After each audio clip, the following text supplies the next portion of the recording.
2024 లేదా 25లో డిగ్రీ లేదా బీటెక్ చదివారా? సాఫ్ట్వేర్ జాబ్ కోసం ఎదురు చూస్తున్నారా? అయితే కోడ్జ్ఞాన్ 100 డేస్ కోర్సులో చేరండి, జాబ్ సాధించండి. 4 to 6 LPA సాలరీ టార్గెట్ చాలా మంది స్టూడెంట్స్ ఉంటూ ఉంటుంది. ఫస్ట్ జాబ్ క్రాక్ చేసే ప్రాసెస్ లో ఇంత ప్యాకేజ్ తో వెళ్ళాలి అన్న టార్గెట్ ఎవరికైతే ఉంటుందో దానికంటూ కొంత స్ట్రాటజీ అవసరం అని మనం ప్రతిసారి చెప్తుంటున్నాం. ప్రత్యేకించి ఈ వీడియో ఎవరైతే చూస్తూ ఉంటారో ఆ పిల్లలు ఫాలో అవ్వాల్సిన స్ట్రాటజీ ఏంటి సార్? నేనైతే ప్రతి స్టూడెంట్ ని ఆ టార్గెట్ పెట్టుకోమంటాను. 4 to 6 LPA అది బేసిక్ అండి. 4 LPA అన్నది బేసిక్ గా అందరూ క్రాక్ చేయొచ్చు. దానికి రాకెట్ సైన్స్ ఏమి నేర్చుకోవాల్సిన అవసరం లేదు. బీటెక్ లో వాళ్ళు 8 సెమిస్టర్స్ లో ఏ అయితే సబ్జెక్ట్స్ థియరిటికల్ గా నేర్చుకుంటారో దాన్ని ప్రాక్టికల్ గా గనక నేర్చుకొని కోడింగ్ చేయగలిగితే 4 LPA క్రాక్ చేయటం ఈజీ థింగ్ అండి. సో ఇక్కడ బేసిక్ గా ఇంటర్వ్యూకి 4 LPA to 6 LPA టార్గెట్ పెట్టుకొని వీళ్ళు వర్క్ చేయడానికి మెయిన్ యాప్టిట్యూడ్ రీజనింగ్ స్ట్రాంగ్ ఉండాలి. ఓకే, ఎందుకు అర్థమెటిక్ రీజనింగ్ స్ట్రాంగ్ ఉండాలి అంటే ఒక సొల్యూషన్, ఒక ప్రాబ్లం ఇస్తే దాన్ని ఎంత క్విక్ గా సొల్యూషన్ ఫైండ్ అవుట్ చేయగలం, లేకపోతే ఎన్ని వేస్ లో సొల్యూషన్ ఫైండ్ అవుట్ చేయగలం అన్నది తెలియాలి అంటే వీళ్ళు అర్థమెటిక్ రీజనింగ్ లో స్ట్రాంగ్ గా స్కిల్ ని బిల్డ్ చేసుకోవాలన్నమాట. నెక్స్ట్, మనం ఏదైనా ఎక్స్ప్రెస్ చేయాలి అనుకుంటే, మనం ఒక ప్రాజెక్ట్ లో వర్క్ చేస్తున్నాము, ఆ ప్రాజెక్ట్ లో ఏదైనా డౌట్ వచ్చింది, లేకపోతే ఒక ఫీచర్ బిల్డ్ చేశారు, దాన్ని ఎక్స్ప్రెస్ చేయాలి అంటే communication skills important. So interview point లో కమ్యూనికేషన్ స్కిల్స్ అన్నవి ఇంగ్లీష్ కావాలి. బట్ నేను ఫస్ట్ ఏం ప్రిఫర్ చేస్తాను అంటే స్టూడెంట్స్కి ఏం చెప్తాను అంటే, మీరు మాట్లాడేది అవతల వాళ్ళకి ఈజీగా అర్థమయ్యేట్లు ఉంటే అది communication skill.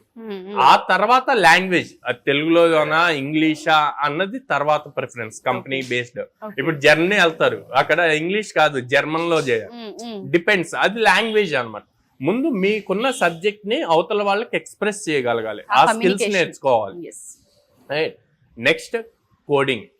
So coding basics as fresher గా మీ దగ్గర నుంచి ఎక్కువ ఎక్స్పెక్ట్ చేయరు. ఏం ఎక్స్పెక్ట్ చేస్తారు? బేసిక్ సింటాక్సెస్ ఫౌండేషన్ స్ట్రాంగ్ గా ఉందా లేదా. ఓకే, మీరు క్వశ్చన్ ని మనం ఫర్ సపోజ్ మీరు నేర్చుకున్నప్పుడు ABCD అని నేర్చుకున్నారు, క్వశ్చన్ ని వాళ్ళు EFGZ అని చెప్పి ఇచ్చారు అనుకోండి, అంటే ట్విస్ట్ చేసి ఇచ్చిన దాన్ని మీరు అర్థం చేసుకొని ఆ సింటాక్స్ అప్లై చేసి సాల్వ్ చేయగలరా లేదా అన్నదే చూస్తారు. అది చేయగలిగితే జాబ్ పక్కా వస్తుంది. అంతకు మించి ఎక్స్ట్రా ఆలోచించి అవి నేర్చుకోవాలి ఇవి నేర్చుకోవాలి అన్నది వద్దండి. బేసిక్ ఫౌండేషన్ ప్రోగ్రామింగ్ నేర్చుకోండి. ఏం ఫౌండేషన్ ప్రోగ్రామింగ్ అంటే గనక మీరు జావా తీసుకున్నా పైథాన్ తీసుకున్నా కొన్ని థింగ్స్ కామన్ ఉంటాయి. Control statement, if statements, and then data types, operators. So ఇట్లాంటి అన్ని లైక్ ఊప్స్ అన్నది చాలా important. Object oriented principles. Okay, so దీంట్లో మళ్ళీ మనకి polymorphism, abstraction, encapsulation, inheritance. So ఇవి కామన్ థింగ్. మీరు పైథాన్ తీసుకున్న ఈ గనక స్ట్రాంగ్ గా అయ్యి లాజిక్స్ గనక స్ట్రాంగ్ గా రాయగలిగితే గనక మీకు పక్కాగా 4 to 6 LPA వస్తుంది. అండ్ ఇంకొక పాయింట్, ఏదైతే మీరు అర్థమెటిక్ రీజనింగ్ లో యాప్టిట్యూడ్ పాయింట్ లో నేర్చుకుంటారో అక్కడంతా మీరు మ్యాథ్స్ లో సాల్వ్ చేస్తారు.